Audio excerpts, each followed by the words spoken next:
Okay, so here we are on dawn of October 15th at Leipzig, or the Leipzig campaign. On the first day, the Russian and Prussian forces were kind of scattered a little above the Pleiße River, and the French pushed them past there. The Austrians were positioned up where those artillery are, really, and they tried to make a cut through, got badly mauled in doing so. Making up some rules and whatnot, I'm allowing units that are off map to make their way back on, whether they routed off map or got there intentionally, as was a couple of cases. Overnight, the Russians and Prussians decided to swing over here into an area near the Pegau Road, which the rest of the army of Bohemia is going to be coming in through. The Austrians were unable to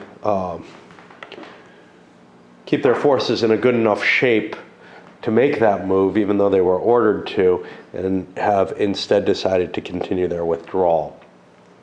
And that's going to be an issue there. Now, I've got forces for the AM turn here that will be showing up this turn for the Austrians and Russians, and then additional forces may be shifting. Now, these are kind of problematic, but they're Russian Cossacks. They should be able to make it in time. Still, some of the other forces are going to be heading up there on the Tigrima Road. Or to the Rauschwitz Road, actually, and there's going to be a greater delay. They're not going to be showing up. They would normally show up at noon. I'm probably going to have them show up tomorrow morning and just move them into a different shift. But that's to give the Austrians some chance to survive. And they may get some recuperation if they end up missing another day, a full day of battle, basically. Meanwhile, French are getting more and more reinforcements coming in. Marmont's force has come up here. It's unbloodied, has orders to cross over into here. Lauriston and Aguilera, along with the Cav forces, have orders to try to cut through here. Victor and Poniatowski have orders to slide through here. There's some problems with this, which is that the artillery can't make it through the woods or the swamps. So I may be making assaults largely without artillery.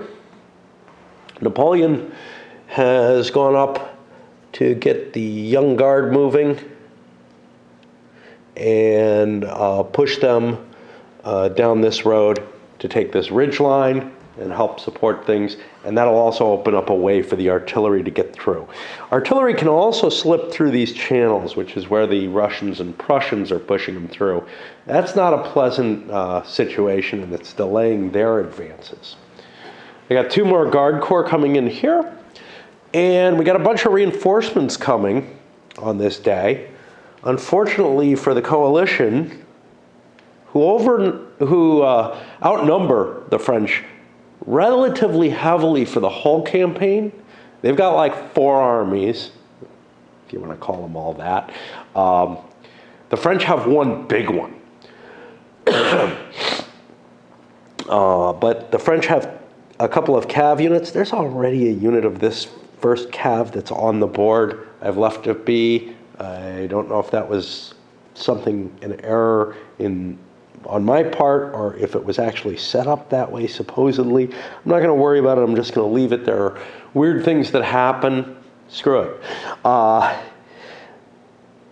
However, as we get later in the day, you see infantry starting to come in, and notably more Austrians and the Russian-Prussian, basically the reserves of the army are going to be coming in, and as I mentioned, they'll be coming in where everything's deploying for the big fight now. But the French are going to continue getting more forces. MacDonald and Bertrand's corps, MacDonald's is a decent-sized one, Bertrand's is a little weak, and then some more cav and some loose units that I don't know quite where they align with. So we've got what looks like it's going to be turning into one hell of a fight in this area. I don't think it's going to go well for the coalition. Their reinforcements come in too late to really help them. But if we look at the trays, there's a whole lot more coalition forces left unaccounted for than there are French. So as the battle develops, Napoleon and really Murat's plan is developing very, very well towards trying to destroy at least these lead portions of the Army of Bohemia.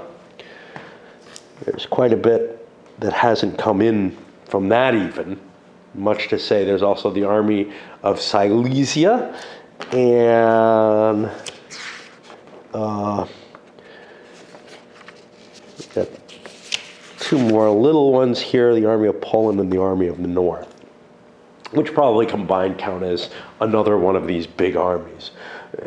Supposedly there's about 50%, there's about 2 to 1 in favor of the coalition for the whole campaign, but we're getting localized advantages on what we're facing right now, doing as much damage as we can. The goals for this game are destruction of the enemy armies, and there's nothing to do with terrain, nothing matters. The only important thing to do, Napoleon wants to make it so that, you know, all these different nations that are attacking him after his defeat in Russia, that have come in, you know, again to throw off his yoke or whatever, are unable to really put enough pressure on France and maybe some of the North German states and Rhineland states that he still has aligned with him.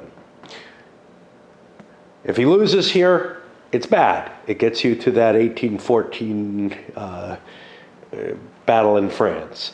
If he wins, I don't know what happens.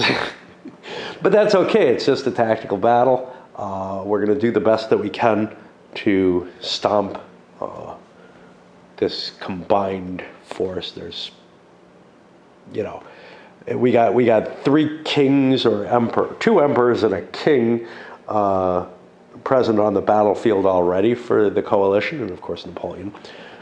But then there are other kinglets and whatnot, like Saxony and whatever, may have royalty in place too. I seem to remember, I don't remember how many royals show up in the long run in this. There's not any more that are represented with counters that I'm aware of, however. So, all right. Not in close enough contact for cav charges or whatnot to be happening. But I started moving some of Marmont's command forward and noticed something that I had not noticed before, which is the marsh disorganizes infantry in column. I was checking to see, hey, is it like the forests where it just breaks up any formation into a loose formation? It doesn't. You can advance into the marsh in line, but you can't really do it in column. So I shifted a Prussian unit that I had in the marsh. Nobody's really been moving through them. They're pretty painful to move through at 3 movement points each. But it further restricts the terrain moving down into here. Now there's a potential for a horrible situation to happen out of this, which is if the coalition beats the French here somehow, say because of, you know, the large reinforcements coming in eventually, it may be hard to extricate myself out of this position. So this is a high risk operation going into here. I believe it's necessary. Plus, I already wrote the orders. I'm not going to change everything now. But I believe it's necessary because I want to do as much damage as I can to the portion of the coalition force that's on the board already. can see the lighting's gone bad. Funny thing, nice lighting during the night. Now it's daytime in the game, and well, I got my nighttime lighting here. Front army starts to move. Some of them a little bit more slowly over here. Why? I don't know. Just the river line made it easier to move just 3 movement points, I think. Whereas over here, you got Victor moving a little more quickly and Marmont moving more quickly. Victor needs to catch up with Poniatowski. Poniatowski moved a little slowly, whatever. All right. I was going to be operating independently. Pulled him off. Forces that left in the PM were going to be coming in up there. I shifted to the AM box. I included a couple of units that left this turn. I feel like, there's not that much difference between the 2 time periods. I don't know. And having it all enter at once makes sense to me. There may be like 1 infantry that's disordered that probably should be lagging. And I got this one coming in here. Got the Cossacks come in, and they're going to hope to be able to outrun things. They may be in trouble, though. They're in range for patrol to attack. Still getting to these guys. I just wanted to catch that because that's some weirdness that I'm doing. As usual, making up rules to the game. Rest of the forces, Prussians trying to make their way here. This push by Poniatowski into the woods a little bit is causing them some real difficulty because they have to deal with this stream and whatnot. And we're trying to get out without getting shot at, really. We could not disable these because we'd be in the woods, we'd be in disordered formation, so we can't create skirmishers as far as I can understand. Which means we just want to avoid the shots, but, we're fatiguing ourselves trying to run around and do more difficult stuff. We also want to get up here before Marmont makes his way down. And this traffic jam is getting kind of ugly with Victor and whatnot coming down in our direction. So we had to throw a little bit of rear guard action here just to protect things a little bit there. That's going to cause an artillery shot, actually. I think that thing's full. 1, 2. Let me trace that. So that's right down the line, so I can shoot there. So he's a 5, 4, 3, 2, 1. Not much of one. If I had put skirmishers in front of me, I wouldn't have a shot. But it doesn't make a difference either way. And that's going to get us up to the 6:30 turn. Put one of these down. Hey, look, the camera decided it's low light. I don't know why it doesn't decide that elsewhere, but, All right. Onward. Seem to be playing a lot more today. One reason is I'm not doing anything else except watching the war and some SNL just to give me pauses and other shit. But, yeah, I'm almost done with my book, and I didn't go shopping for reasons I explained. So we push on. The French movement. First of all, Pujol did not launch the charge. He was outnumbered. If things went badly, he didn't have a lot of his units that could have charged. Instead, he and Kellerman are positioning themselves to make life very, very difficult on those Cossacks. Meanwhile, the rest of the French line is just moving forward. We've got some light engagement starting here with, I guess that's Victor there, and Marmont crossing the woods, etc., and getting, into range where there's problems, right?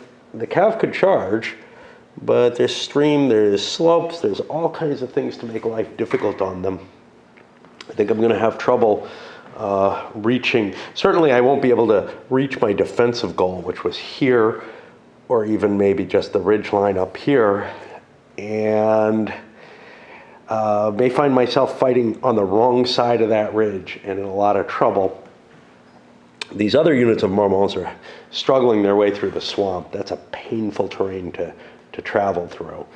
So, you know, maybe I can get kind of lucky, position enough units to contest the slope and hold that ridge. Maybe, I don't know. Doesn't look likely.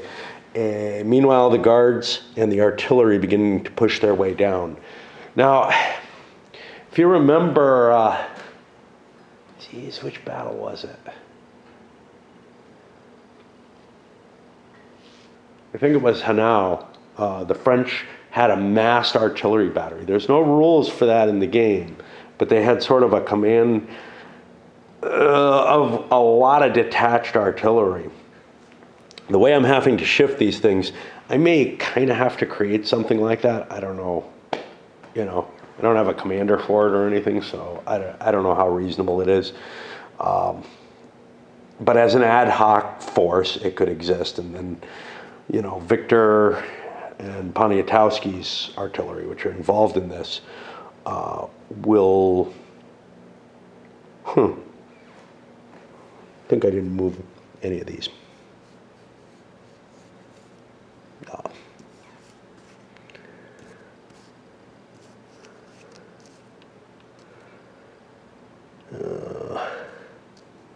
One, two, three, four. That'll work. But yeah, all of Victor's artillery kind of has to go that way too, unless I win this. So I'm counting on Augureau and Laurustal being able to use these pathways. I'm really not counting on it for Victor, but I got to tell you, I don't like being in a situation with no artillery whatsoever, facing enemy artillery that's fighting against me. I may be able to plow through it. It's a weak rear guard and whatnot. A little bit of firing, and then we see what happens from there. I really wasn't considering the way that I'm interpreting the rules now. Two forces in the woods basically can't shoot each other, so you can pass by without any danger. Why can't they shoot each other? Because the formation says, well, it's in here. The disordered or whatever, it's not disordered, but it's a loose formation that's essentially similar. The general order has a fire value of 1, and the woods creates a -1 if the target's in the woods. So there's just no way they can shoot each other. Because that -1 comes off the total fire value, and it does reduce to 0. The only place in the rules where it doesn't reduce to 0 is on artillery range attenuation. If a gun has a strength point, it loses 1 strength point per hex of range that it fires, but no matter what, it can fire out to its maximum range. Skirmishers with their -1 can cancel that out, whatever. And that's not a -1 to the strength, it's a -1 on the die roll table, on the table. So actually, I was able to disengage quite a bit with the Prussians. You can see I've got the cav up here, I've got a little bit here, I actually got a shot in on Marmont, but it didn't do anything. And my Cossacks hoping they can make it, I don't know. While the rest of the command is trying its best to withdraw.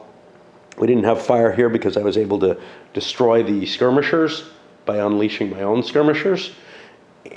But that means I don't have a defensive skirmish line. Yeah, basically, the repulse. It's, you know, special case little edge stuff like that. That's not really well defined in the rules, and I don't think there are examples of play that show how to use them that way. So it's like, okay, well, this is how I roll it. Otherwise, it would have been there would be defensive fire here, and I'd have skirmishers here. But yeah. So anyway, by the way, things like this are actually really, really painful to get into because there are no gates on that. Same with this wall here. There's nothing that qualifies as a gate. Also, I noticed that Leipzig is basically indefensible because of the walls.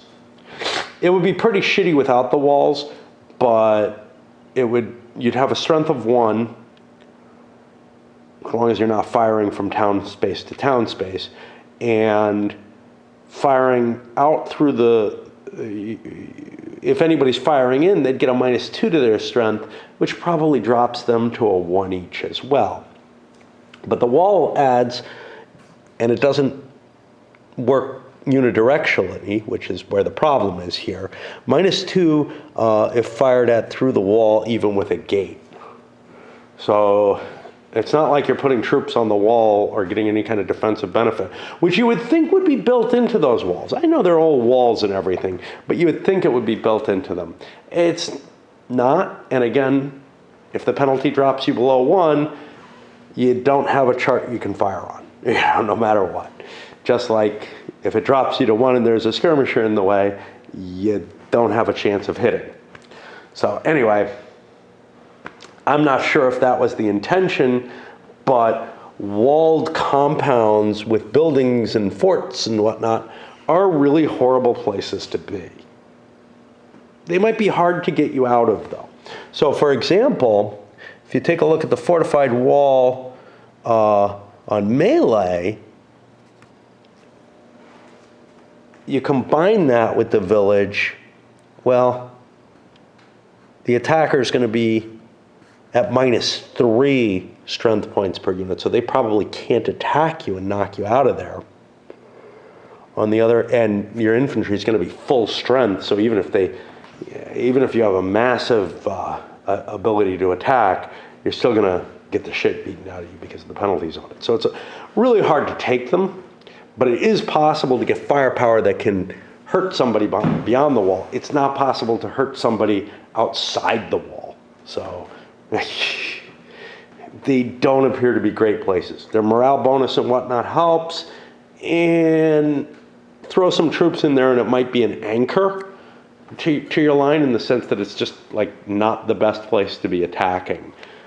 But yeah, in general, it does not seem like a real defensive benefit at all. Much better to get yourself, I don't know where. Because almost all the defensive terrain is bad for the person sitting in it. The marsh,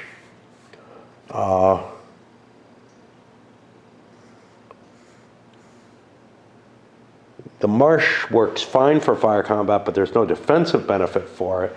The only thing is, melee-wise, you don't want to melee someone into the marsh, because the defender has their normal value. Wrong thing.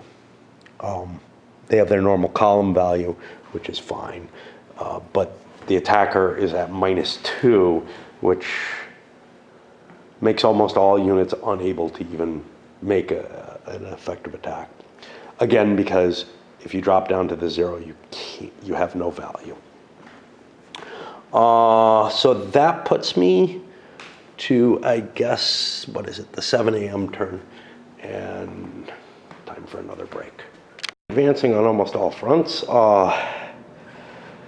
Opening calf charge here to knock these guys out. They failed their counter charge, great. Shifting over here, Aguilera and Roysel attacking the 2 channels coming down for artillery and whatnot, infantry to move better. We had a calf charge here which was countercharged, but the Russian Cossacks got flung back. Both took losses, and I'll get rid of the post charge now because I've done everything. Pujol's moving across. This was just Kellerman here. Over here, Victor and Poniatowski slowly oozing their way through the woods.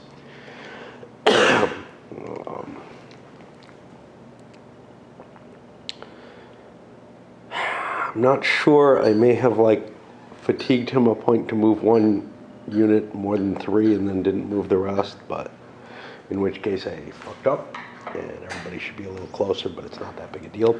The artillery running its way towards the road. Marmont beginning to engage over here against the infantry. I've got a cav disparity, and I think the Prussian cav is going to harass the lead elements over here. I don't really have a solution to that. All my cav is over there, except for the stuff that's like, you know, core attached. There isn't a lot of that. Like, I think there's actually one here, isn't there? No, right here. I got some cav right there. But I'm outnumbered, and the guard don't come with cav. The guard cav corps is their solution to that. And so this is pretty much all I have is Marmont's cav. Mortier marching forward and artillery pulling up to make its way down the road. Oudinot and Druitt held in position because we got a massive traffic jam. I gave Oudinot orders. I'm going to keep him in reserve back here. I'm going to need a reserve. Some of the Austrians, not today, will indeed come in down here. Some of them even come in over on map 1, I think. So, you know, I got shit that's going to be coming in all over the damn place. And may end up a little surprised by where things end up showing up. Oh, all right, yeah. And I haven't taken care of any of the combat rolls. I don't expect a whole hell of a lot to happen, but I'll probably come back and record from them. We're not going to see any rallying this turn. Fighting there went very poorly for the coalition. Drove this unit out. And remember, the Russians and Prussians are both exhausted. They've been trying to run into these woods, whereas the French are fairly fresh still. Which was not what I expected. You know, my plan was, hey, let's get in here and hunker down and rest. And by the time the French come, that'll be cool. And the attack here, supported by that artillery I left behind, sent a number of units fleeing backwards. And then Kellerman was successful, but he took a loss, and the Cossacks did not, which is kind of a shitty thing. It's like you got these results where you do a D to the opponent and you take a hit, which just suck. Oh wow, this one? No, I thought there was one that was a D1, and I'm like, wow, both sides disorder. That's awesome.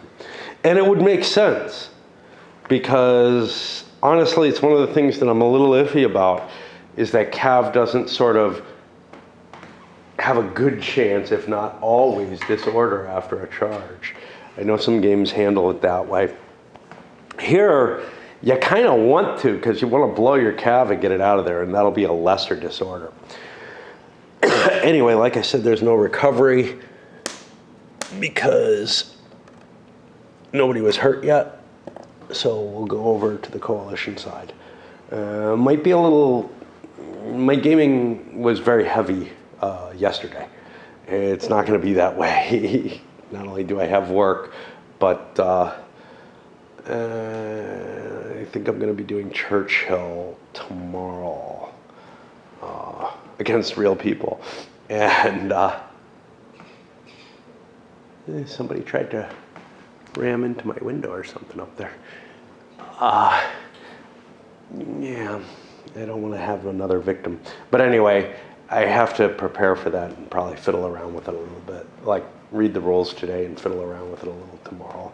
So I don't know how much I'm going to get done. The problem is I'm really, really excited right now about this game.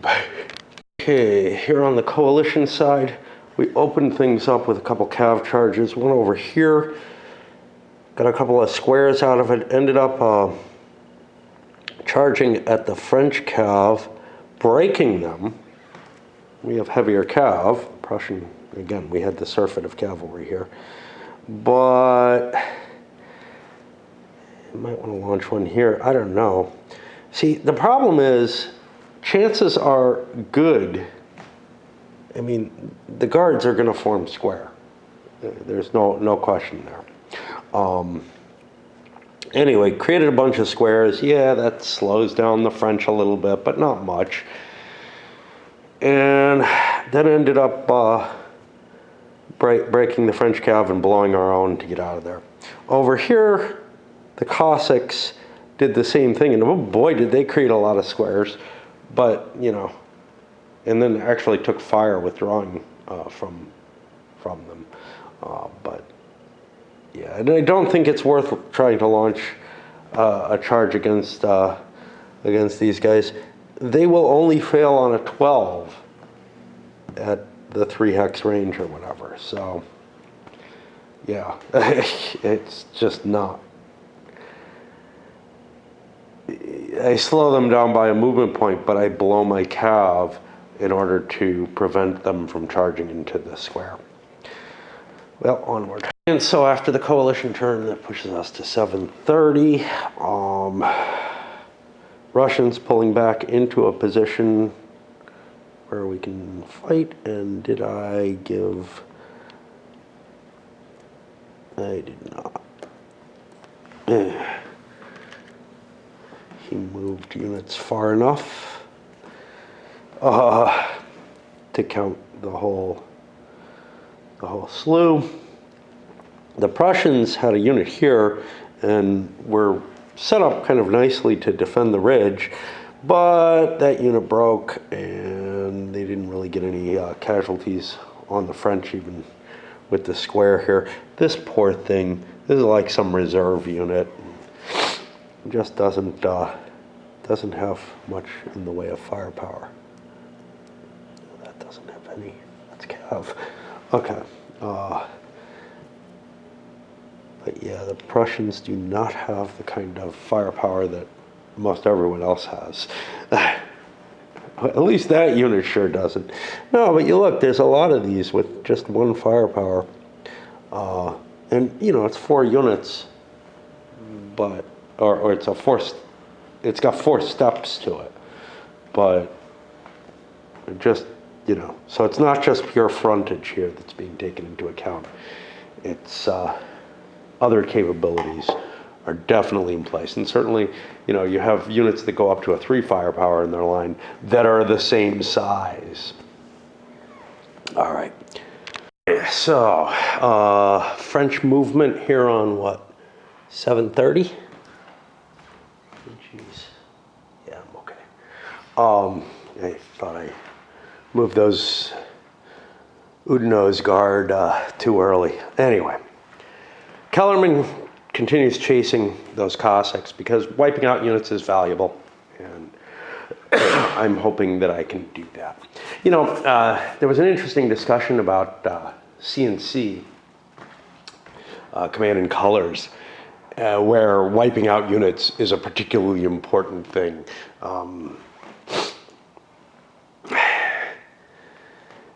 And I understand the point behind it, which is that, yes, you know, like here, I want to destroy those units so they don't come back. This is over a large campaign, a cadre, you know, that hasn't been completely demolished, whatever that means. It doesn't mean hunting down every man. It means breaking the unit to the extent where reforming it is difficult, you know, which might be like 30% losses and the rest scattered. The others can be incorporated somewhere else, but it's not the same thing. Or they could be incorporated into the same unit again with raw recruits coming in or whatever. But again, it's not going to be what it was. But that's a game where you get victory points for basically each unit that you destroy for the most part. There are some terrain considerations, if I recall correctly, at least in some of the ones I played. I haven't played very many. But, yeah. And it really doesn't work for Napoleonics. The squares screw everything up. But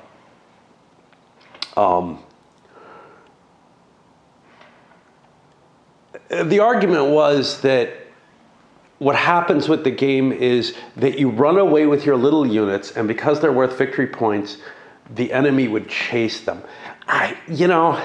It's sort of persuasive, but there's sort of I don't believe that that's a dominating strategy. It feels like maybe in some scenarios it would end up that way, but I think you can win by not playing it that way, by letting those damaged units go hide and then taking your numerical superiority against the units that aren't damaged and getting an advantage on them.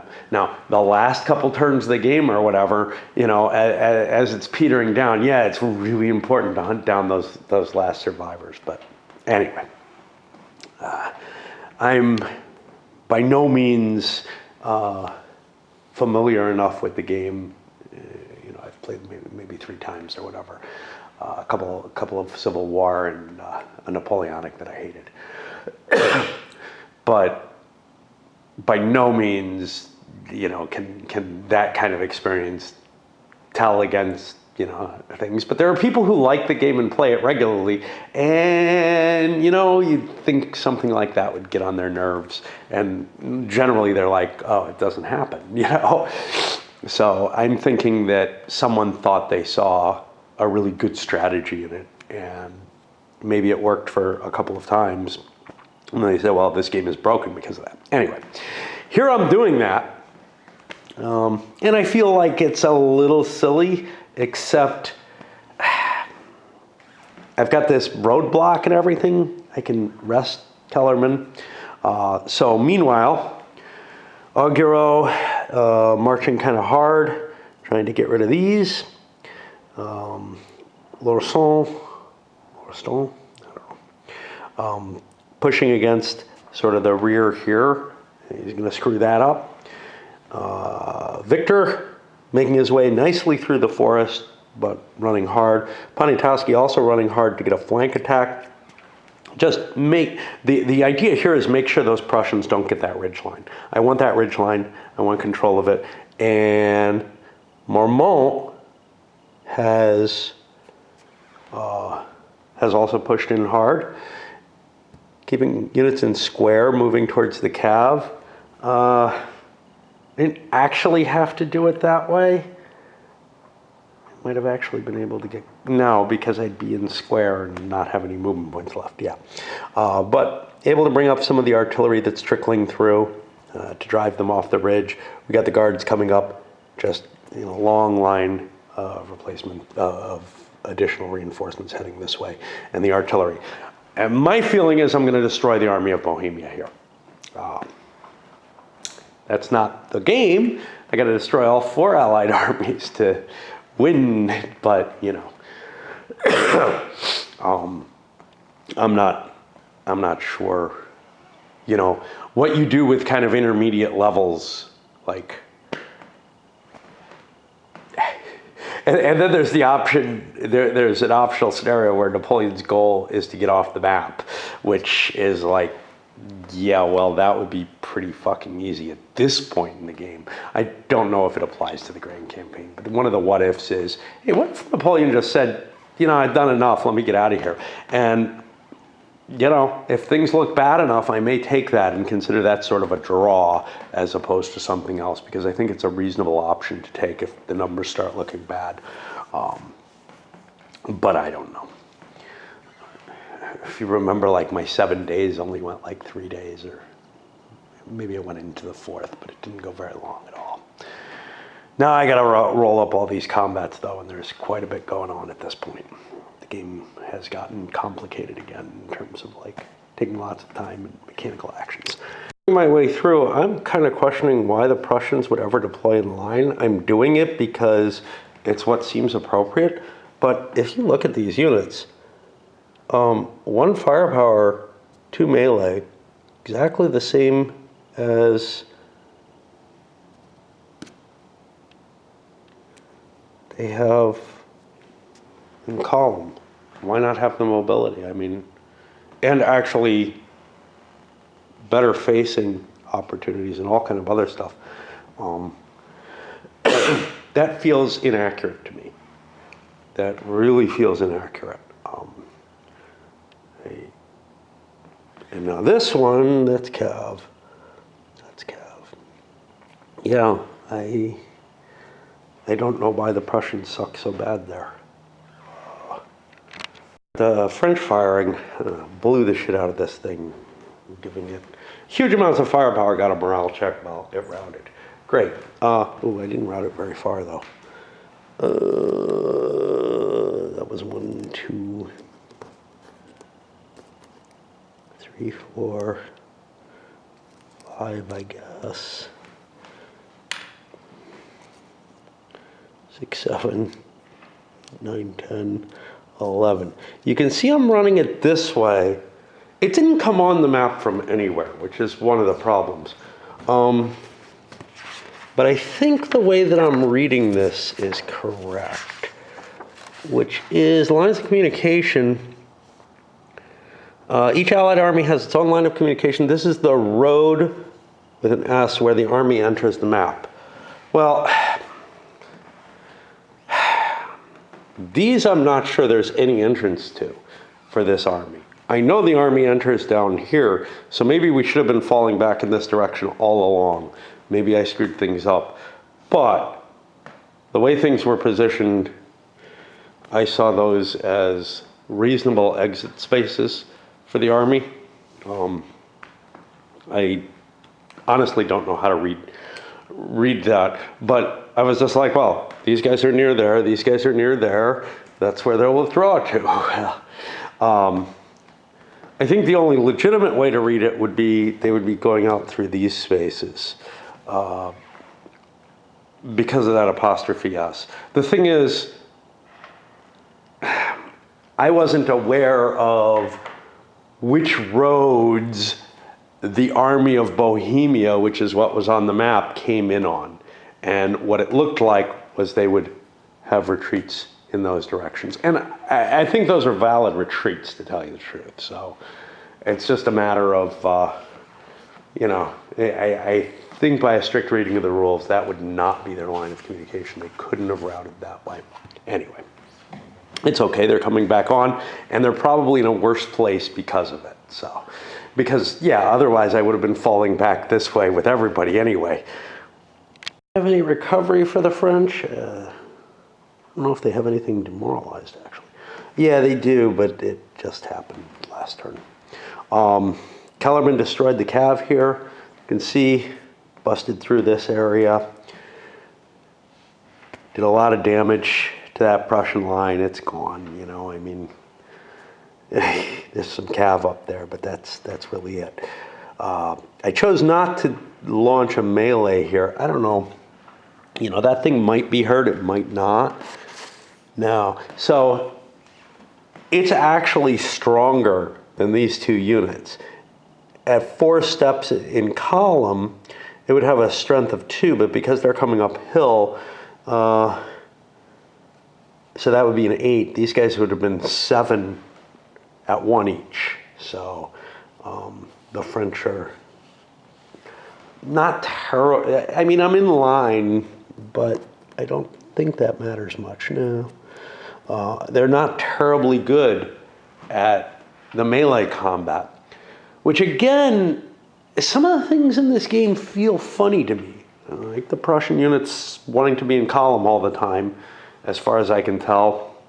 But likewise, the French are better off using firepower than melee. They're about equal to everyone else with melee. And they've got a significant advantage over most of the enemy troops with firepower. So the French end up deploying in line. Now, this is late enough in the war that maybe the tactical differences don't mean as much as they used to. And, whatever, but this melee number isn't very high. So I don't know what it's all supposed to mean. Like, if you were to compare this army to an earlier war era army, like, would the numbers be skewed by time, or would they reflect some sort of absolute value? And I don't have a good answer for that. But it does feel awfully strange that these French units that are fairly high morale, etc., are not particularly good at hand-to-hand. Morale doesn't really play into it. In fact, morale is less important in melee than in fire. So again, you know, the French are being used like the British.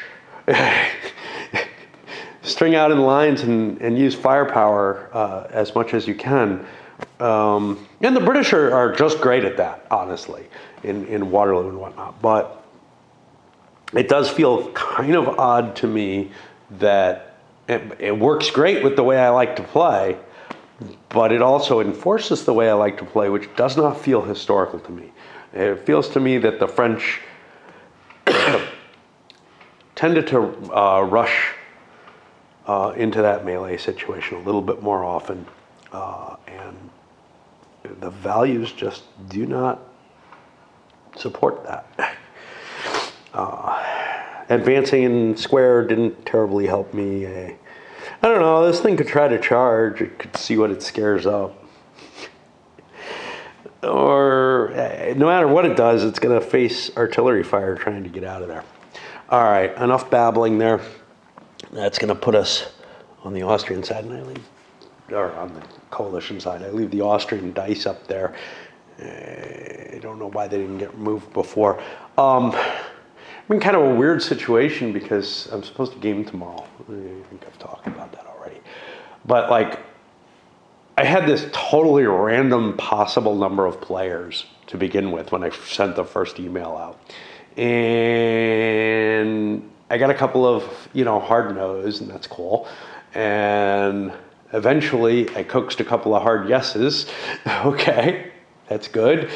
And now I've got like a couple of maybes. And the problem with that is I set up a schedule of, hey, you know, if I know how many people are going to be there, this is the things we do. And 3-player was Churchill, which I got there, because I got 2 hard yeses and me. And I'm like, okay, Churchill. For 4 players, I was like, oh, let's do Andy and Abyss. For 5 through 7, or 5 through 6, I don't know. I was going to do Empires of the Middle Ages, because how often do you get, you know, to do that? And then for anything higher, 7 or 8 or more, I don't know what, I was going to do Junta, because I have the expansion that allows you to go up to 10. And I think 9 or 10 was as high as we could possibly get in. I don't know, because like, there might have been hidden people that I didn't invite. Like there was someone I don't have their email or anything who was kind of a maybe. Well, one of the 2 maybes is that. But now I'm left with, well, it could be 3, 4, or 5. And I'm fine with the 5 because I picked Empires in Arms and Junta in part because, you know, if we ended up with the kind of numbers I thought I would end up with 4 or 5, somewhere in that range. And I was like, well, if we get the kind of numbers I think we're going to get, at least the stuff on the higher end, if we get more people, will end up being things I don't need to learn the rules for. But now I'm like, yeah, I can't really guarantee because I've got 2 maybes, one stronger than the other, I think. And I'm not sure, like, like I also got this kind of, well, I may stop by, but I don't know how long I can stay type of thing. What the hell? We're starting late because of you. I mean, honestly, he was the one of the maybes, and the one who's like, I don't know how late I can stay, was seriously the one person who was kind of like forcing us into later in the day type thing.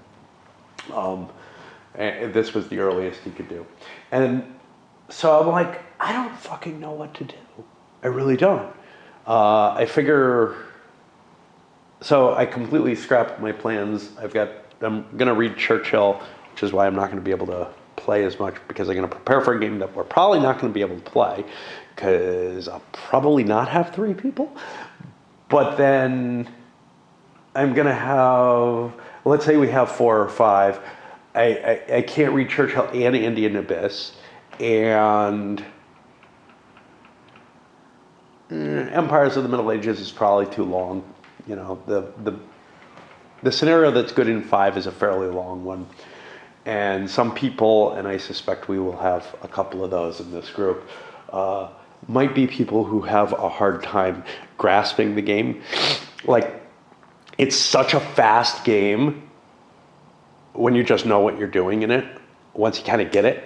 But usually it takes people a couple of turns to just get it. And those couple of turns are going to take at least an hour. And then quite often when I teach it, and I don't know these people very well, I don't know some of these people very well at all. Like, I've only gamed with one of them. I'll be like, and he'll be fine, but they'll be like, just these kind of slow, not getting the game and trying to understand it and trying to understand it. And there's nothing to really understand. You know, it's just a mechanical aspect that you're trying to do here. But wow, yeah, they just don't get the feel for it at all. And it just doesn't work. And it's like, you know, even people who are okay with other games and whatnot, there's something about that game that, like, it either really, really catches with people or they try too hard to understand it and there's nothing there to understand.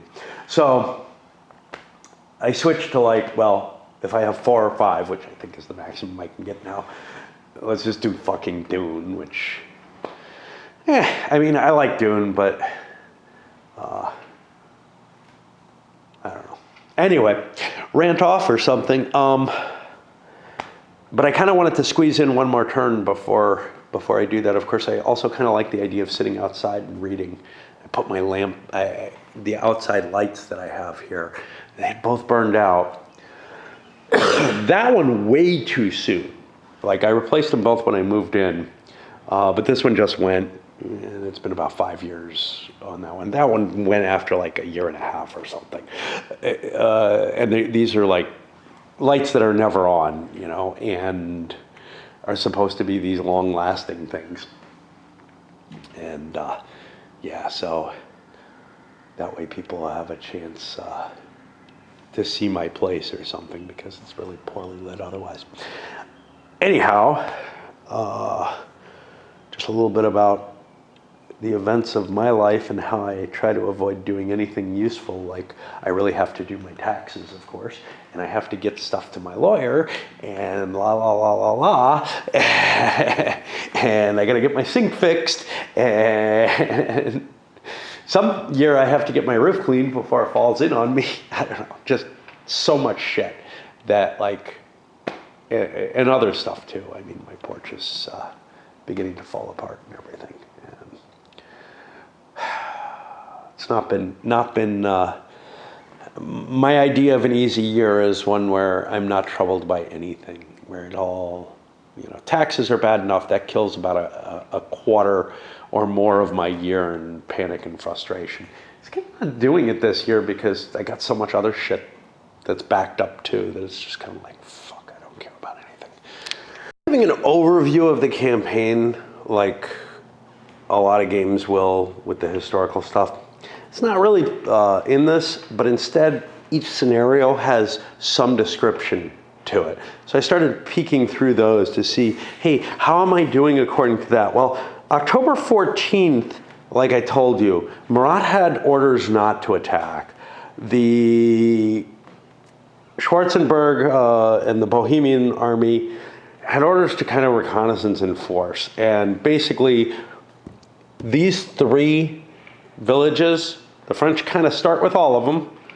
If the coalition can take any one of them, they win the scenario.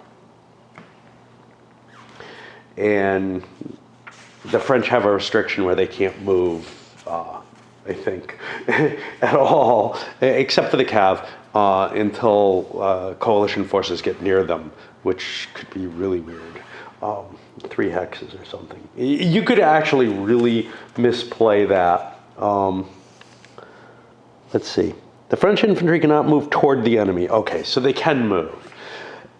Because that could be really, really abused. I have a buddy I used to love gaming with, but he would be the kind of rules lawyer type person who would be like, no, you can't move, and would come around from behind, get 4 hexes away, and then charge up and hit all my units from the rear. And I would be like, what? You know?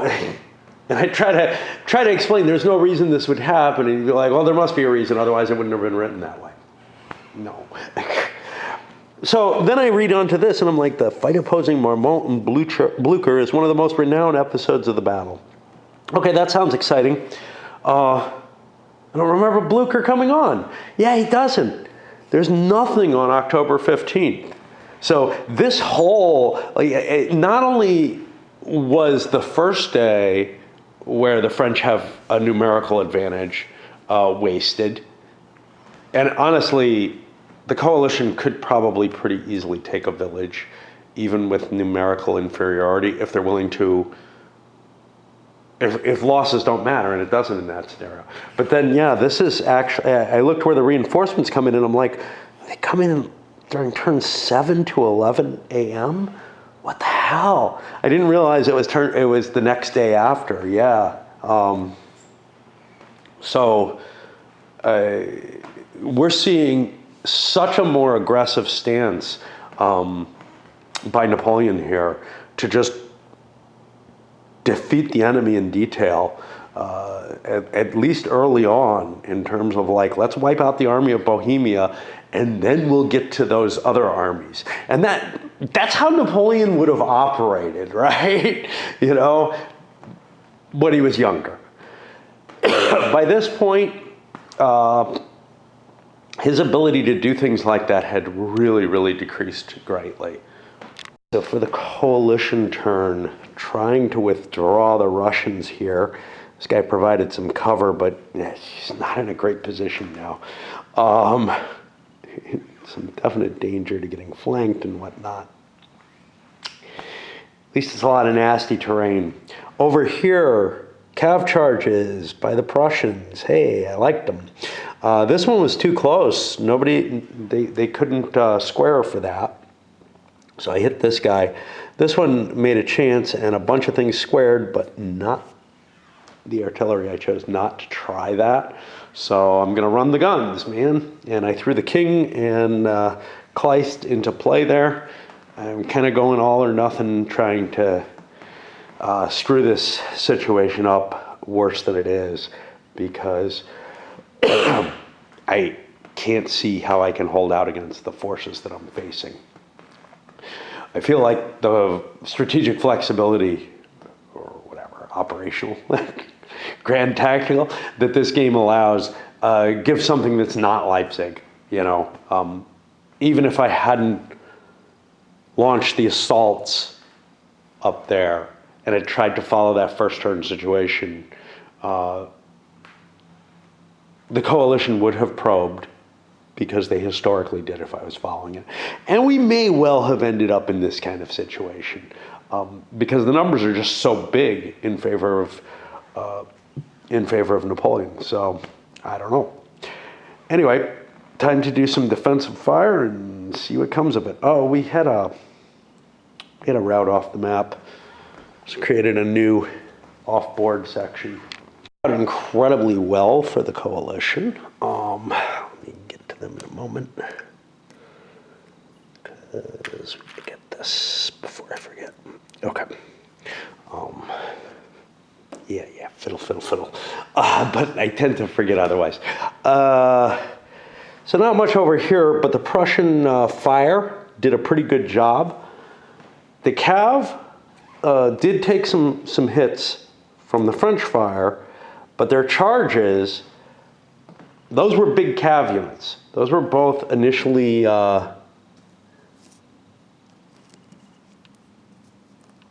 four-step units, right? Yeah, four-step cav. I may have cheated in their favor. I think I did. I think I didn't count the casualties. Oh well. The king charged through. He got a breakthrough, managed to break a couple of stacks and send them flying. And likewise with Kleist, who hit the artillery, took the guns out, sent the infantry running back. The infantry didn't take an extra hit because the guns were on top. Okay, you know. That's the way I read it. There's some funny things in these rules, but not that.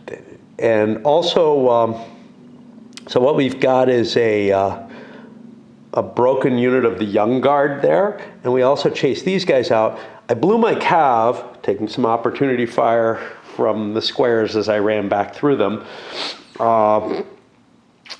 But yeah, I mean, I'm pretty damn impressed with what I got out of it. Plus, the Tsar managed to recover 2 more Prussian cav that had gotten chased off. So, you know, the French are just going to continually have problems, you know, unless they advance like tortoises in square formation. One of the weird things here is in the charge rules, and I think I've mentioned this in another game, they tell you all kind of stuff great. But one of the things is a charging cavalry may become voluntarily disorganized at any time, including after the combat, to be allowed to retreat 2 hexes. And, you know, this is an optional rule as well. It's like, I don't know, you know, maybe the old rules didn't have the option there. What are we looking at? 9.0, assuming they kept the numbering. Yeah, they changed, no, I don't think so. Yeah, they did. Okay, so what are we looking at here? Somewhere in the charge movement section. Yeah, it's here too. I don't know how long ago that option maybe got incorporated into the main rules. It may have always been there. Or maybe in the old AWE ones it's not, but it's just some of the weirdness in terms of things. You'd think by the time, you know, we went through, all right, 1 set of rules, but this set of rules pretty much, I think, is the set that was used. This is still 3rd edition, but it's a much later printing, glossy and everything under a different company. You'd think with all the revisions, et cetera, that the rules have gone through, if that is meant to not be an optional rule, they would have removed it from the options. But it's just kind of weird because if you read it under the normal rules and then you read it under the option and you remember that it's under the optional rules and you decide to play the basic game, you might not think that it's part of the basic rules, but it is. And it's just, and I've always, and I think I used to play it differently, had this disagreement. I think that the cav should be able to continue retreating, but not necessarily from anything, right? Like faster cav should be able to chase them down. And that's the kind of stuff this game just doesn't handle. So it's like, which thing do you want to get wrong? You know, if I've got Cossacks chasing my disordered blown cav, heavy cav, they should be able to catch it and butcher it or whatever, you know, harass it at least. It shouldn't be able to keep retreating 2 hexes. The way the rules are written, it looks like you can only do that voluntarily blowing once, and the second time you do it, you would become routed and you're gone by the basic rules, or in really bad shape no matter what under any of the other rules. In fact, it's not even clear you could do it. But that means that like infantry can charge and catch cav. And that just seems completely ridiculous to me as well. So, you know, like these cav here, they don't have any voluntary blowing, so I can just march my infantry up and shoot them or melee them or whatever I want to do with them. And something's just not working right, you know. I think you'll find when, assuming I survive long enough, I get to the NBS stuff, that things make a lot more sense there. And I mean, I'm pretty sure that in the, although I remember finding some really whacked stuff there in the when want to say Clash of Arms because that's the one I looked at. In the Labatt stuff, even though this is La Bataille, you know, at least the Clash of Arms rules that I was using, I remember there being some kind of funky stuff that I was like, yeah, that doesn't make sense, and I'm either not understanding the rules right or something's really screwy and wrong. And part of it might be me just not understanding things. I'm willing to accept that. Part of it, though, I suspect, is that the amount of complexity that has to go into properly modeling things like the cav charges in the Napoleonic era and all these interrelationships make it a really hard task. And that's why the rules are hard to absorb and internalize. But I think it's also, even when you have the rules right to most of these games, there are going to be rough edges that just don't work. It's just, so far the solutions don't seem all that good. We'll see. And I still haven't gotten to Wellington's victory either. I played Monmouth, but that doesn't count because the Cav there are dragoons. The Cav in Wellington's victory and in Ney versus Wellington, which I'll probably do first, do these weird sort of pre-plotted charge zones that they're declaring. I've got an opportunity to charge, radius here or whatever. Those, along with everything, along with the skirmishers and everything else, they make the game painful, to tell you the truth. But I've never given it a fair shot. I played Ney versus Wellington a few times. It always seemed so bogged down by the terrain that it never was a lot of fun for me. Unlike Monmouth, which I got a kick out of. I'm hoping, I've never played Wellington's victory. I'm hoping that the system works a lot better there because there's a little bit more openness to the terrain, I guess. After a day off, and we'll talk about that. Here we are, I guess, at the 8 a.m. turn. The Prussian cav got scared away by some of the infantry. I had to blow it. And it's actually undergoing fire from some skirmishers. Not pressing as hard as I could with Marmont. I'm a little worried about his fatigue levels. He'd be taking a morale penalty if I pushed any harder. So we'll see. Poniatowski may be launching a melee here. Possibly in conjunction with Victor, but Victor's tired. Got Mortier's guard beginning to engage some of the disordered Prussians, but we're basically looking to establish ourselves on that ridge. Additional guard units moving forward slowly with the artillery mixed in. Over here, we got Poniatowski, like I said, helping on the ridge. Victor as well. Lauriston kind of bogged down here by that one remaining Russian unit. But Auguero,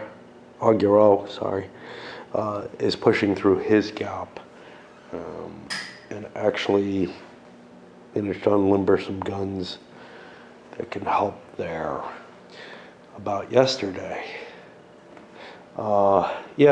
So, I mean, initial hopes were inflated, there's no question. None of my old gang of gamers was able to make it. Didn't get a response from one, but that's fine. No response to initial sound outs is okay. I got kind of two definite yeses and a couple of maybes, and that put me in a hard position. But then one of the maybes canceled yesterday, early in the day. I'm like, okay, screw it. The other one was someone only he knew.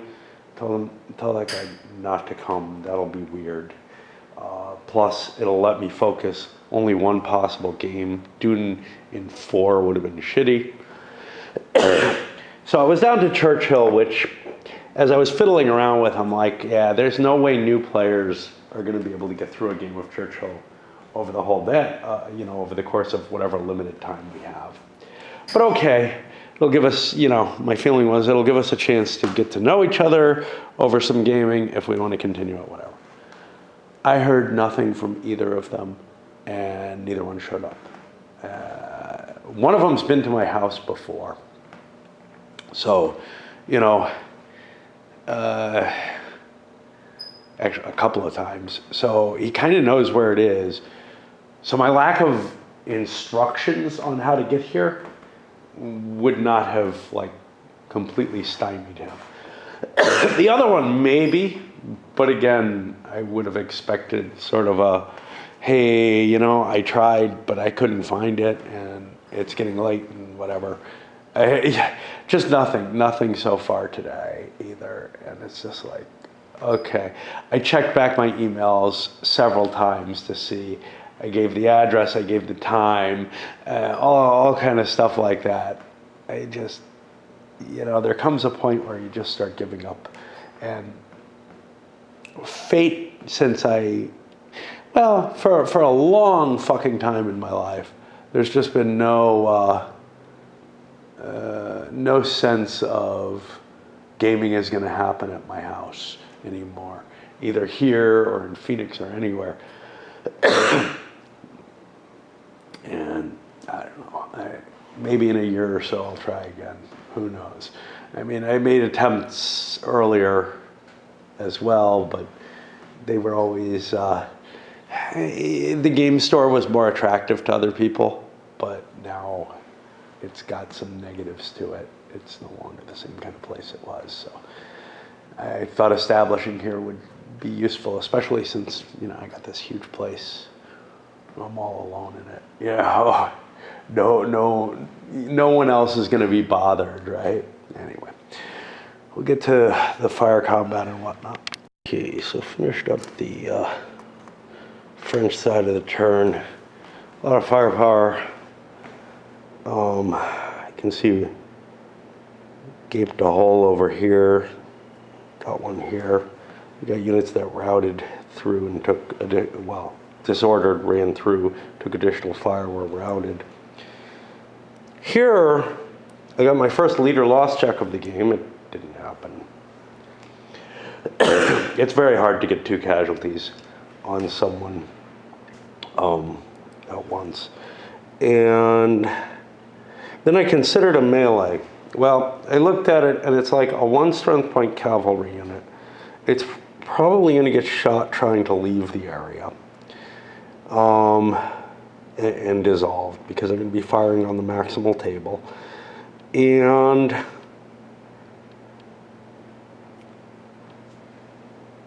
I guess that's the main things. Here I could launch attacks from those 2 hexes. I can't launch an attack from this hex, which was kind of designed for that, because it's mixed command. That's not a prohibition, but it would mean I'd take fatigue on both units, and I'm trying to protect Marmont. I'm trying to protect both of them, really.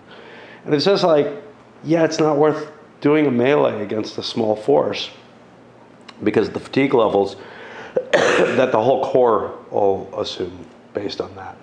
I'm almost guaranteed to kill it. Beyond that, though, I looked up to try to see some interesting things, because to me, it doesn't make a whole hell of a lot of sense that I'm able to melee with all these units. That's far more than can fit in the hex. But yeah, again, the game has certain abstractions and whatnot. And you'd have to create, I think, much more complex rules to handle that kind of stuff. And I'm okay with that. But it does feel a little weird to me in cases. But yeah, in some ways, I'm just lucky that I didn't do the gaming. I wish I hadn't even tried, is what it comes down to. Because it turned out I blew time that I could have been playing this. I did stuff, to try to set the room up for gaming with other people in my room downstairs that I have no need for in my own life.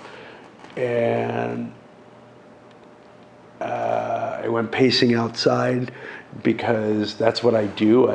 Like 15 minutes before people are due, in this case maybe 20, I start getting nervous. Yesterday I held it in check, and it was only like 5 minutes before anyone was due did I start actually just pacing. And then I was out there for about an hour in the rain, you know. It wasn't all that cold, but sick, you know. But I have to be out there, I have to be watching. First of all, because maybe, you know, people have trouble finding my place, but also I just get so fucking nervous I can't do the things I normally do. And it's just not worth it for me, I think. I don't particularly enjoy gaming with other people more than alone.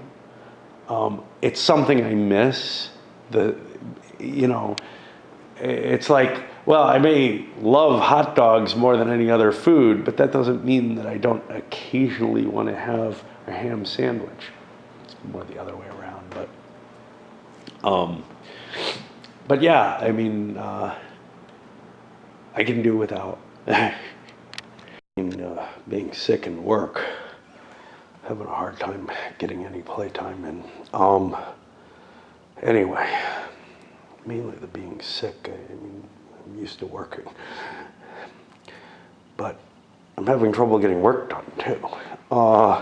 Anyway, the Prussians trying desperately, a little bit of rear guard action here as almost everything is falling back. I tried a cav charge, but everything formed square, so I blew my cav, threw another one back here to prevent advances down this way, but there's basically a huge gap right here, and then another gap here, and these guys are kind of stuck out there.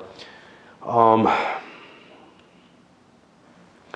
mean, it might make sense to fall back with them, but then I take the fire anyway, and I may not last that fire. So it's kind of like, yeah, just leave them there and see if they can slow things down. With the Russians, also trying to get some disengagement in this direction. Got one guy who ran away from these guns, but you know, he's kind of exposed, trying to go through this shitty terrain. Unlimbering some more guns where we can. Nothing looks good for the coalition though. And I mean, we've got forever until those troops start coming in. I mean, we had a rally here, but really is the Tsar, the Russian Tsar, riding around amongst Prussian troops trying to look noble and grand and inspiring them. A couple of them have rejoined the fight. We're losing things off here as this pile's growing. We also lost at least one unit, maybe a couple into there this turn. And not going well at all. And we gotta switch this. French continue pressing down here in the south with Augureau pushing hard. He's got Murat coming in to help lead a charge if need be. Larson, geez, I don't know. I'm hoping he rested because it doesn't look like he's moved much. The artillery have packed in more. The reason for this is because this artillery has a clear shot at the back of that unit, and I don't get a good shot if I try moving forward through this crap. Victor, fatiguing, but moves into a position where he can get heavy flanking on these guys and protect a little bit against the Russian advance. Poniatowski rested, trying to recover this unit.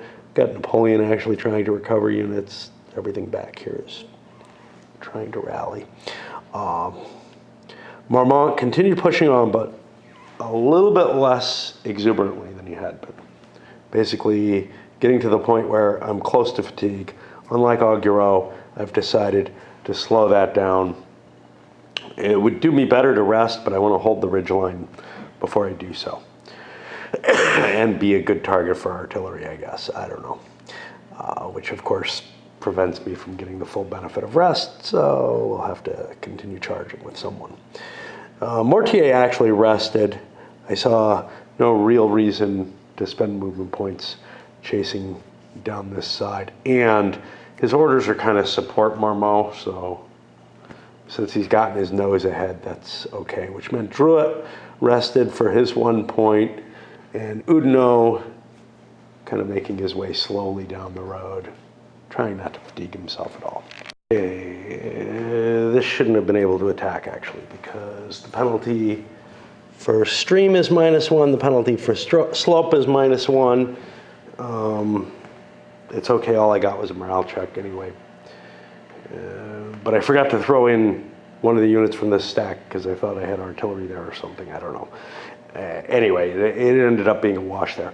This guy miraculously survived the gunfire. And again, I'm in the position where it's not worth trying to melee him because he will dissolve under the gunfire. So, yeah. His buddy ran away, and we had charges down here, took the guns up here. That's, you know, that degrades this position completely. And that was the melee calls. But I don't know if I would have done it if I wasn't sending 3 units against this, none of which have any strength. Again, this is by my reading. There might be somewhere in the rules where it says there's always a minimum strength of 1 for fire or melee. The only thing that I've seen with that kind of rule is the fire attenuation for the artillery. But I haven't been looking too hard. That's how I used to play it, and what it meant was you had a lot of plinking going on in the woods without a lot happening, which felt about right. And now you have nothing can happen, and you can kind of walk through the woods with impetuously. And things like villages are basically immune to melee by infantry and to fire. They're basically untakeable. I don't know how much I like either side of this, right? But you can roll up cannons and blow people out of the villages with no problem. So, if you have a minimum strength of 1 for units as their multiplier, as it were, big units are able to smash the shit out of villages, even with that. The -2 doesn't mean anything, really, because most of the units have a melee of 2, at least in this scenario. Anyway. Had mostly everything rallied. In fact, I don't think anything failed, even guys who didn't have a leader with them. And that will put us to the coalition side, and I didn't swap my dice, of course. And I don't know if we do that or not tonight. I'm feeling pretty shitty again. So, coalition side of that turn, Prussians fall back a little further, trying to form a better defensive line there. Russians trying to do what they can to hold the French back here. It's 9 a.m. Next turn. Still a lot of time before any reinforcements start arriving. These guns look impressive. They can't affect anything until it comes out of the defensive structures. Didn't realize that. These guys are a little bit more effective because these aren't in the woods, so no protection there. The guns that were here didn't get the crew wiped out, which was the expected result, really. Instead, they got a morale check, which they failed, but the infantry under them did not. A remarkable number of rallies for the Prussians, especially when you consider that the Tsar's one guy he could have rallied was the one that failed. So we've got our cav back in play. That's a dangerous threat. And I don't know, that's about it. The infantry didn't get there. This artillery is kind of at risk, but I don't know what to do, you know. I don't have, the fatigue points are making it difficult to fall back. And I mean, the Prussian units are slow. So the French will run up to them and slaughter them if they try to disengage. They're really not made to be able to handle warfare at this point. They're okay standing, you know, as long as they can hold the line and they're okay advancing. Not great at it, but okay. But yeah, the French movement allowances are just significantly better.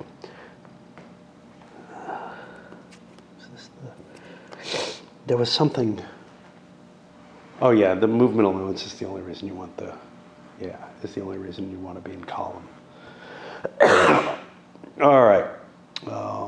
Again, I don't know how much more I can play. This is the last of the light, so.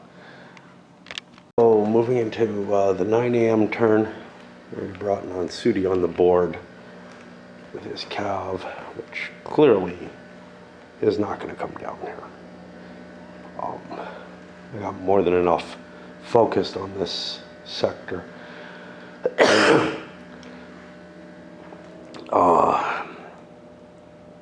I've got some hard choices.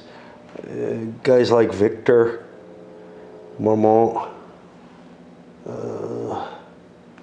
Aguero are all fatigued as hell. Now, Aguero, there's not a lot I can do. I'm engaged, whatever. And I probably want to bring the reinforcement flanking corps up. Given that Mortier is fresh, but has orders to support Marmont, that would halt everything if I rest. So I'm going to continue pressing. There's also all these Prussian artillery. I don't want to face them. So if I continue the attacks, I think it's for the best. And that may mean Victor's going to continue attacking as well.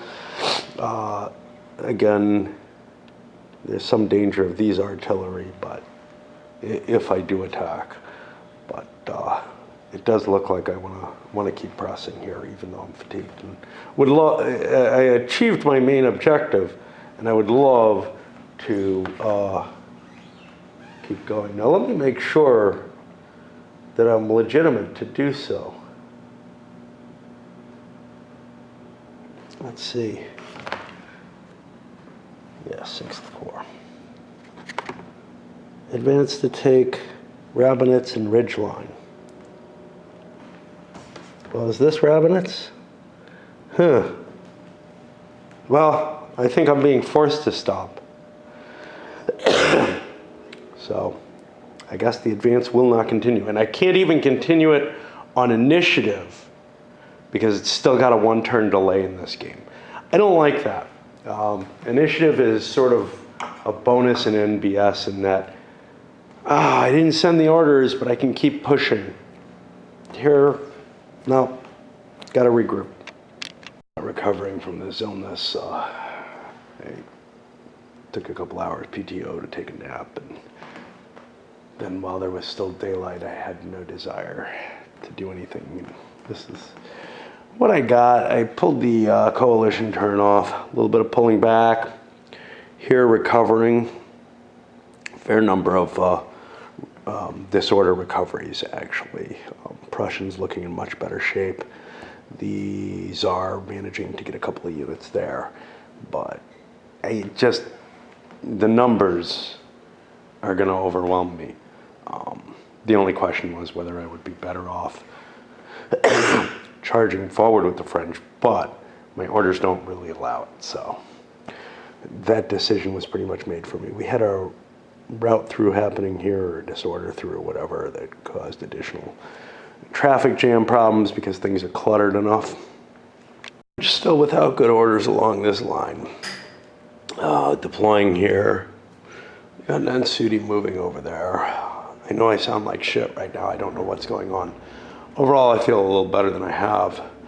I gotta go shopping today. I don't know if I'm gonna be able to make it out dancing. Threw a cav charge over here, which the Prussians failed to square for. I thought I was gonna be attacking at this point, but that didn't happen. And then continuing the pressure here. New orders, everybody's got orders now along here. Marmont and Mortier should be moving forward very shortly. These guys, an extra turn delay before they do. but we're pretty much counting on wiping out the coalition here. Big news is the cav charge wiped out the unsupported flank of the Prussians, not surprisingly. Took out two ranks of guns there and scattered some of the other units.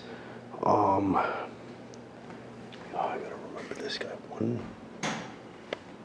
Shit. I got the wrong people in the wrong place. Not being able to read these counters.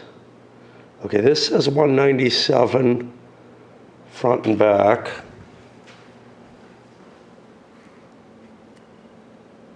This is 187. Okay. I misread it as 197 just there. So mark that. The Prussians may be busted. I don't know. I'll have to do a count. Over here, we made a little bit of ground pushing this space, some firepower, etc., but not a lot. We took casualties over here doing it. Without those Prussian losses, I didn't count the routing units against it, but without them, actually had shot all the way up to the 62 and probably missed a level of weakness before, but they're basically in desperation morale now. I got to pull them off the map. And I think the Russians are going to consider pulling off the map as well. The big question then is, what do I do with the Austrian units that are coming in over here? I don't know. You know, if you set up a trap for entering units along the lines that would be happening, I think things are pretty much hopeless. Presumably, information would come that this road is fucked, and maybe we could shift to a different road or something. I'm not sure. Doing so would, of course, take some time and would further delay the incursion of the Army of Bohemia. So I don't know what to do with this. It feels like the French have won a major battle in a period of time when no real serious fighting had actually occurred. So I'll think about this a little bit. I don't know. During the coalition turn, I made the decision I'm pulling off the map. Schwarzenberg went to go talk to Wittgenstein, and I'll deal with the Prussians later, but whatever. I don't know how I'm going to cope with the oncoming reinforcements still. I think I'm going to somehow delay them, move them in on some other map. I'm not sure what the organization of the army is, as it were, but it'll probably end up coming down here instead. Although if things are coming in here, they may join those at a later time. For the French, orders are sort of the most interesting part here. Victor didn't understand his delaying something. Napoleon, you don't know, and you know that he didn't take them. You don't know how long he's not going to take them for, or he may just eat them or something. Napoleon's going to have a word with him about that. That way I can ensure that it gets enacted as quickly as it possibly could anyway. What that means, though, is that these forces are moving forward. Poniatowski, who has orders to support, won't be able to really do much without Victor moving. Still pushing forward on this front. I haven't moved these guys yet. Hold on.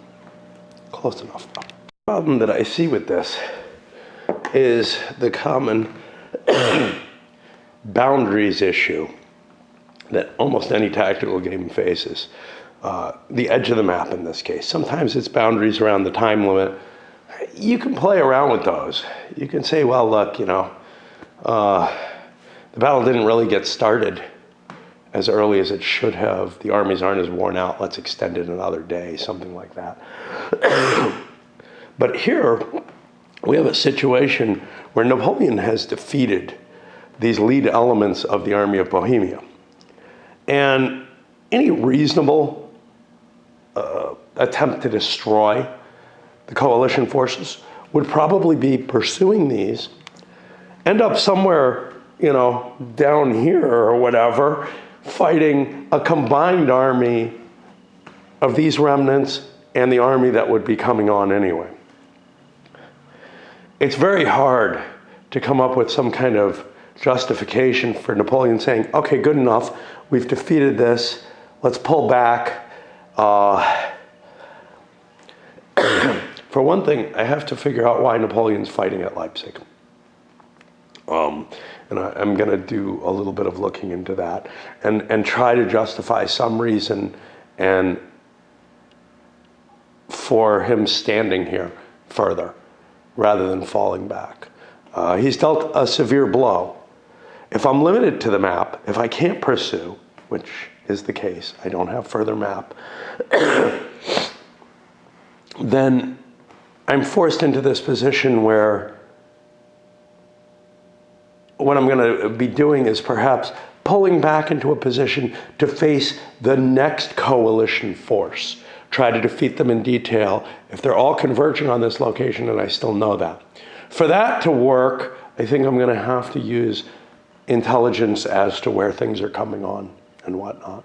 Unfortunately, the where things are coming on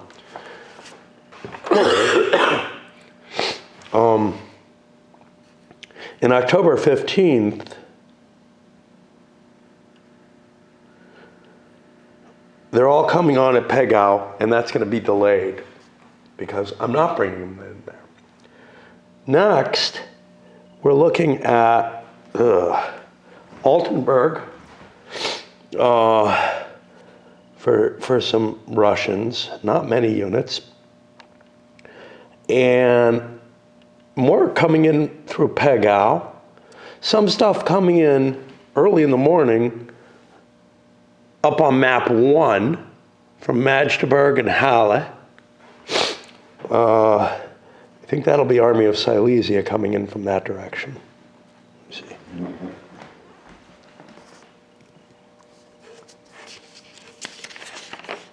It's got to be, yeah. And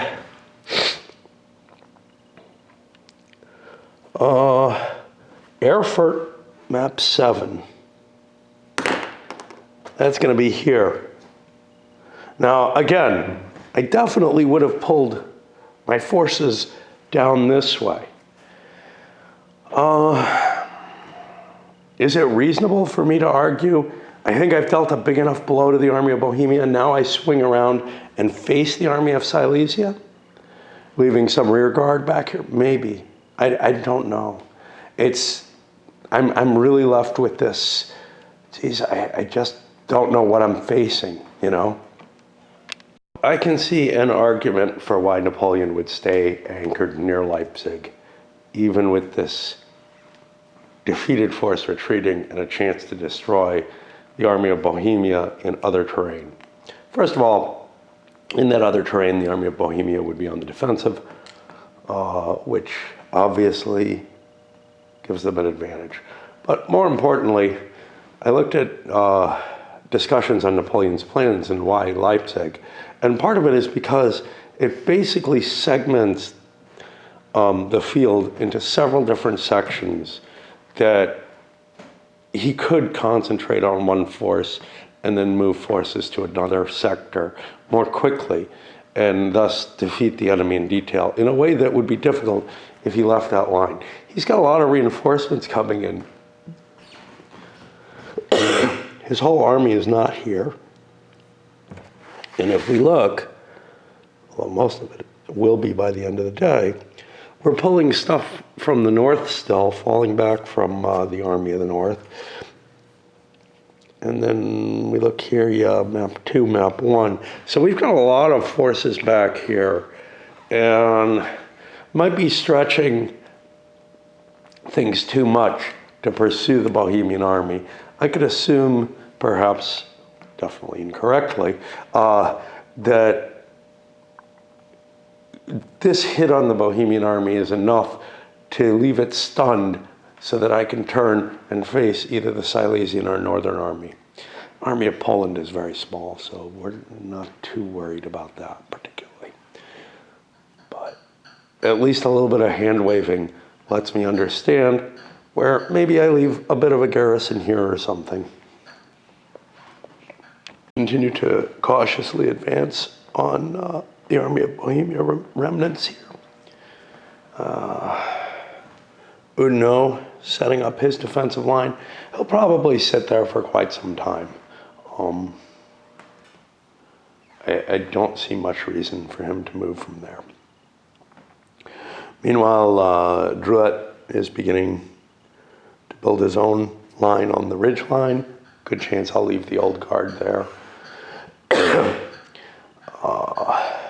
Although I might end up pulling Mortier back to hold that, or Marmont. But Marmont's got a big force.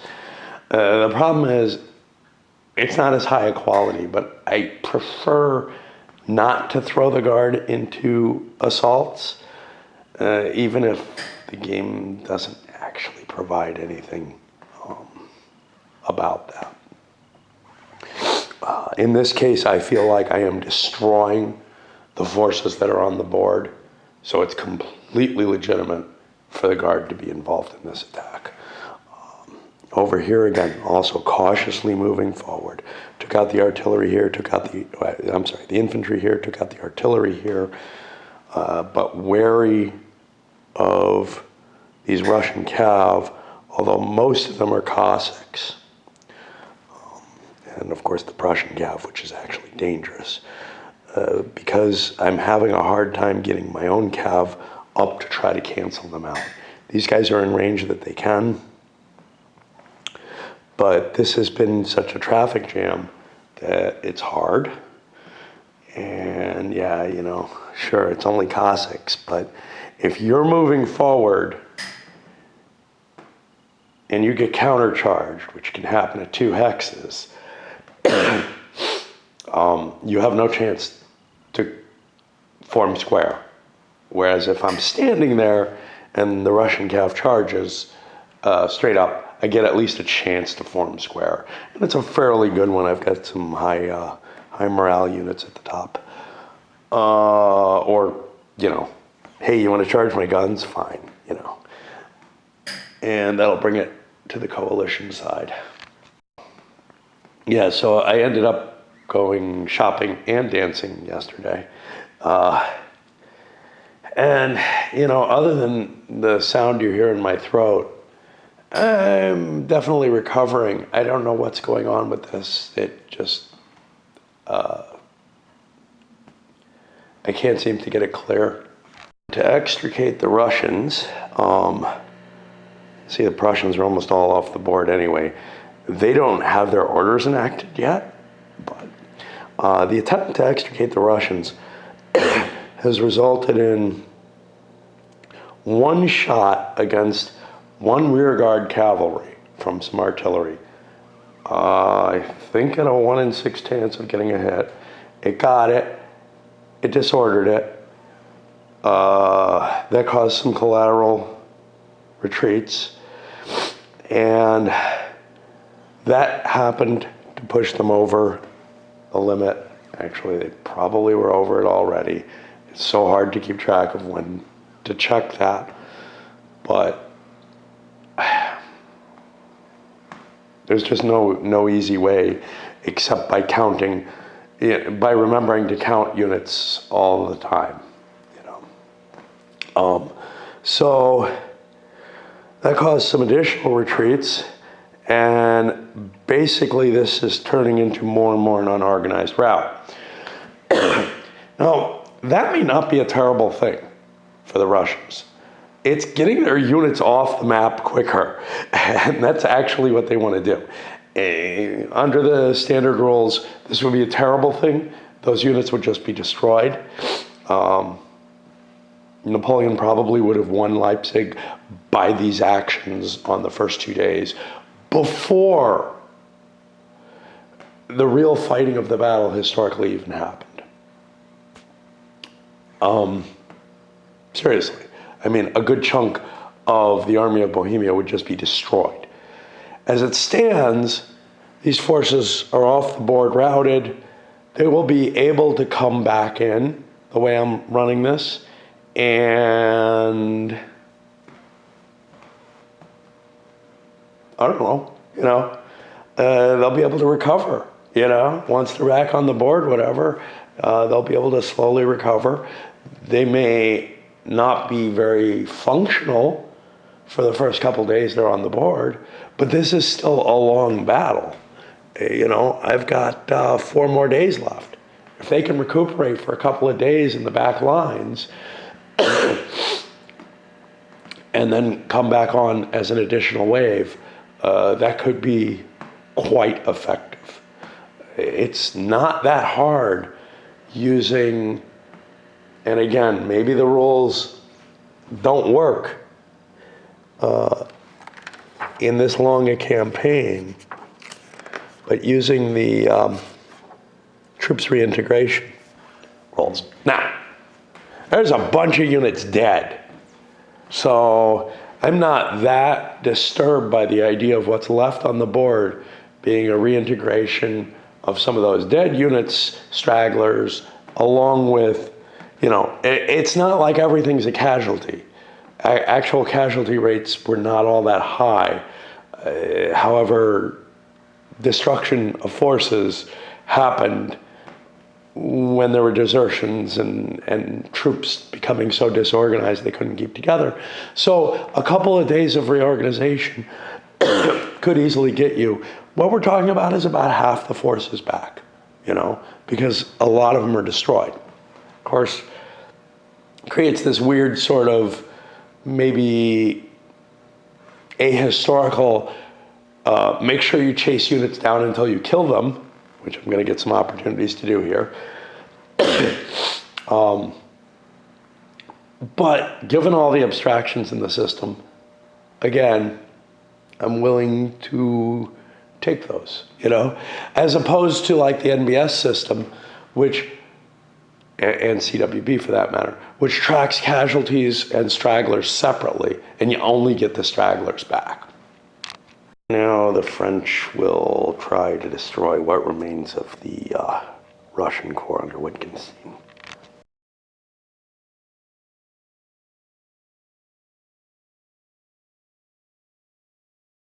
The effect was one unit got chased off the map, and a couple of units got destroyed. Now, once I deal with that mess when I have fingers, I don't think there's anything to rally. Oh yeah, there is right there.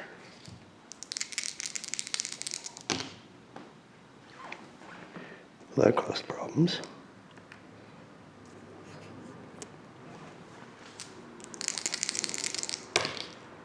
Whoops. And his little buddy.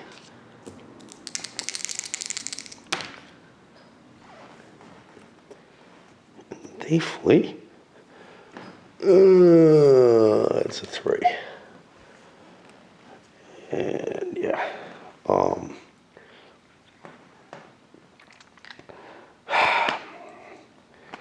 I mean, I don't think I should be required to try to fight my way to the road. I think I should be able to drop down.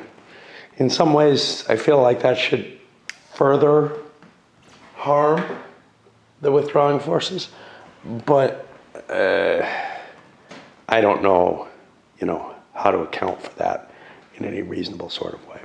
There's going to be withdrawal fire as they try to disengage. There is a channel they can leave by, so it shouldn't be too terrible. At the 11 a.m. turn on the 15th, all the coalition forces have left the board except those guys. They may find it necessary, because I wouldn't put it past the French to detach some kind of harassing force to scare them away. After that point, really the rest of the day is going to be the French positioning what they need to defend the map as a whole. They have to pay some particular consideration to here, because they're not aware yet whether or not the forces that'll be coming on from this direction are going to be shifted. And in fact, maybe I haven't made that decision yet. But I've got to make it fairly soon. I think it makes sense for the coalition to come in from somewhere else. I've got to be careful and make sure they're not coming in from somewhere the French might be in possession of.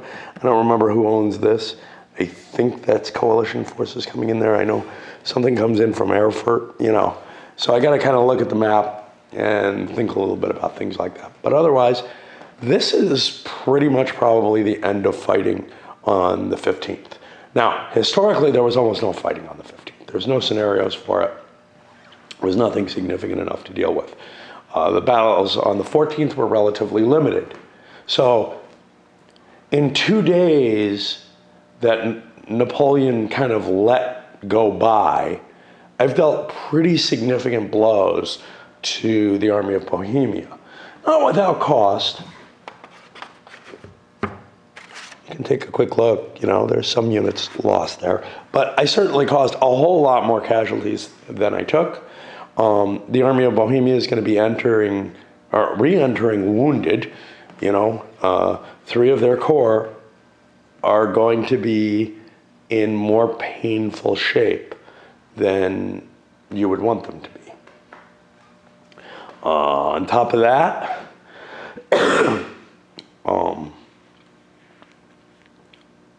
I have as much time as I like to deploy my forces in what I think is the best flexible position to react to the enemy. Now, for the most part, I think what that's going to be is center my forces near Leipzig and face forces as they come on the map and deal with them that way. But, I can make my decision there.